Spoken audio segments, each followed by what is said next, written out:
Alright, Season 5, Episode 10, Chinga. This one was co-written by none other than the king himself, Mr. Stephen. Yeah, this is a very Stephen King episode. Yeah. It has all of his telltale. Telltale. No, it's Telltale. Telltale? Yeah. That sounds so weird. Yeah. Telltale,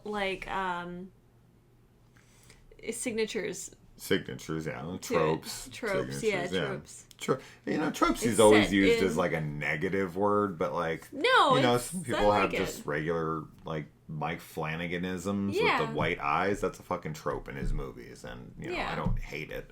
It's just a trope. It is what it is. Stephen King is overused. We're gonna be set in Maine. Of course.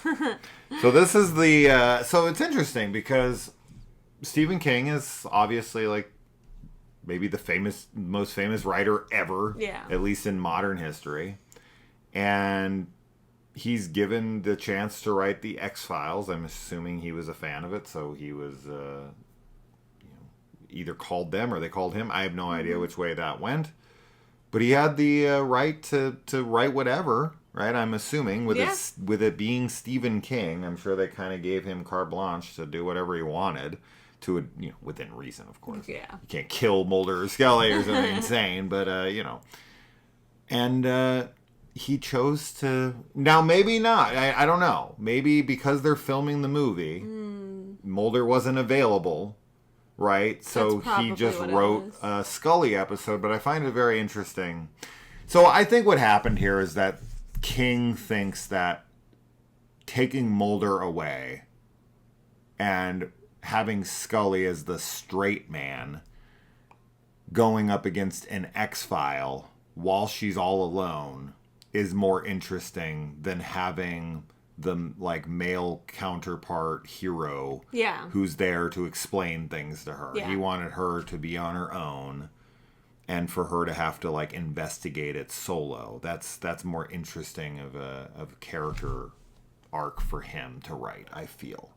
Yeah, I mean, I think you're probably right, though. I feel that there probably was some scheduling stuff with filming the movie as well. I mean, you don't tell Stephen King, like, sorry, you can't get Mulder. I know. But I do really like that. I like that this is a Scully forward episode, and I especially like that she is investigating an X-File, and she's believing in, like, some weird thing that's happening. Like, when she calls Mulder and is like, have you heard about this thing or whatever? And he's like, oh, it's probably, like, nothing or whatever. And she's like... They flip in this. Sure.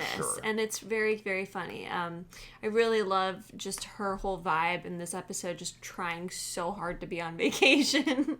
Her cute little, like, outfit that she has on in the beginning, the little, like, white t-shirt thing. Because we never really see her in casual clothes. No. So it's really fun to see her like out of her uniform essentially. And yeah, I mean, it's a small town in Maine, small New England town. There's a lot of like that just general vibe that I think a lot of Stephen King stories have to it. The like locals that are always like saying the yup or whatever it is that they say in Maine, I guess, like rural Maine. I'm into it.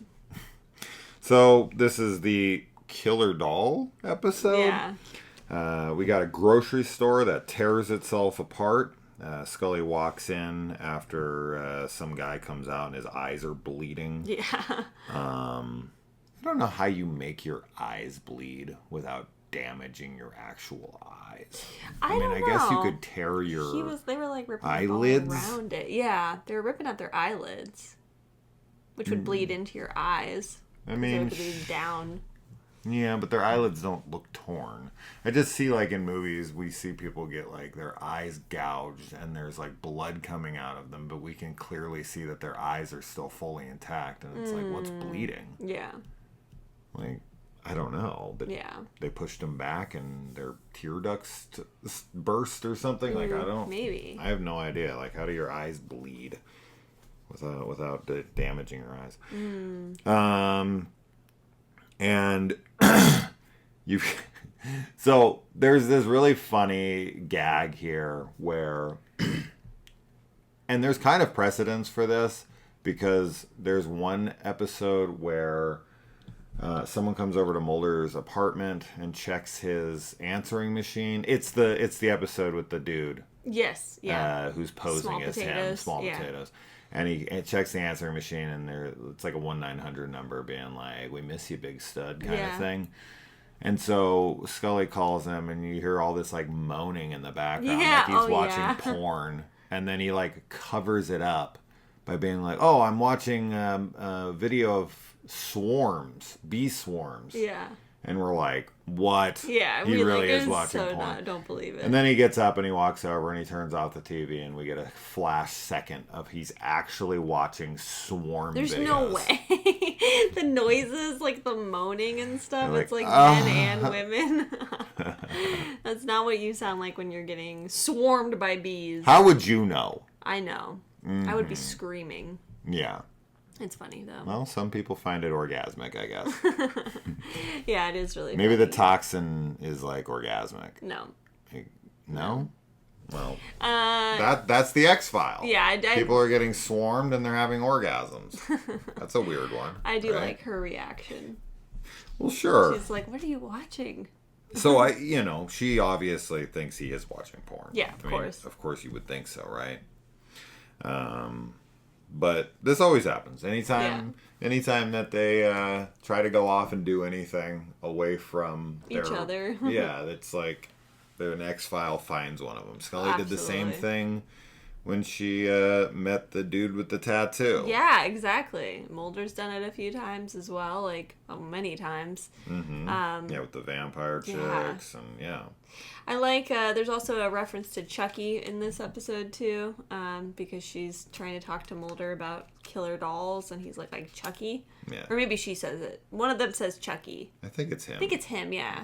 It's like Chucky, which is really fun because we love Chucky. When Scully, so here's another one. We talked about this in the last episode where he's like, "Is this turning you on?" In this episode, Mulder brings up witchcraft. Oh, right. And then Scully starts naming everything witchcraft. Yeah. And how she could have looked for this or that sign, and goes on a complete tirade about so many different types of witchcraft that she's covered all her bases. She knows the shtick. Yeah. And Mulder's reaction to that, of course, is, "Scully, marry me." Yeah, it's really funny.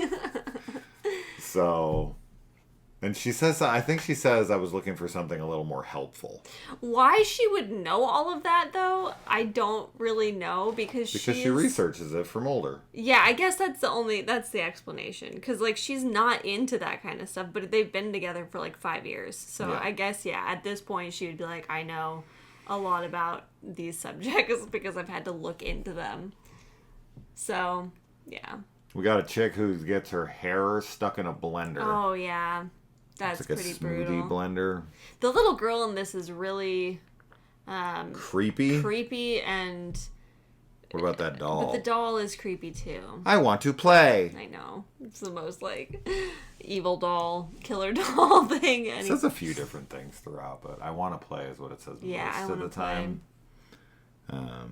It's very Talkie Tina episode for sure. I mean, this definitely also reminds me of an Annabelle situation where it's an evil spirit that's just haunting the object. Yeah. So. And sorry. Go ahead. I was just gonna say, the mom, she's seeing images of everybody that dies before they die. Yeah. She's getting visions in reflections and stuff, which are pretty creepy. Mm-hmm. Yeah. Mulder is actually the one trying to give scientific explanations to Scully, and then Scully gets off and is telling the cops it might be something more implausible. And the cop is the cops are what? But he goes along with her. He's like, "What are you talking about?" But then he's like, "All right, well, I mean, you're the FBI agent that just happens to be here, so." Yeah, and then something starts happening, and Scully freaking runs down and burns the doll to stop it. Yeah, and is a total believer. Yeah. In what's happening, but would she tell Mulder? Nope, sure didn't. Nope. So she can always tell him when she doesn't agree with him, but when she does, she doesn't like to admit it. He was the one that was saying it's probably nothing. Yeah. So he would have just been like, what do you mean? This has very funny ending though when she comes back and she's like, pencils. Did you miss me? And he's got like he's been just sharpening pencils because he's so bored without her, and they're all like thrown up onto the ceiling. It's a very iconic shot. Then they like all start falling down and hitting him on the head, and she's just like, some things are better left unexplained or something. Very cute. Very, very cute. He has no life without Scully, that's for sure. So, yeah. Stephen King wrote an X-Files episode. Yay. That was that. The potentially killer doll, but maybe possessed doll. The girl does it through the doll, something. I'm not sure exactly. Yeah. So. I like it. It was good. Yeah, it's fun. It was a fun one. It's a fun one, for sure. All right. Moving on. Bye. Bye.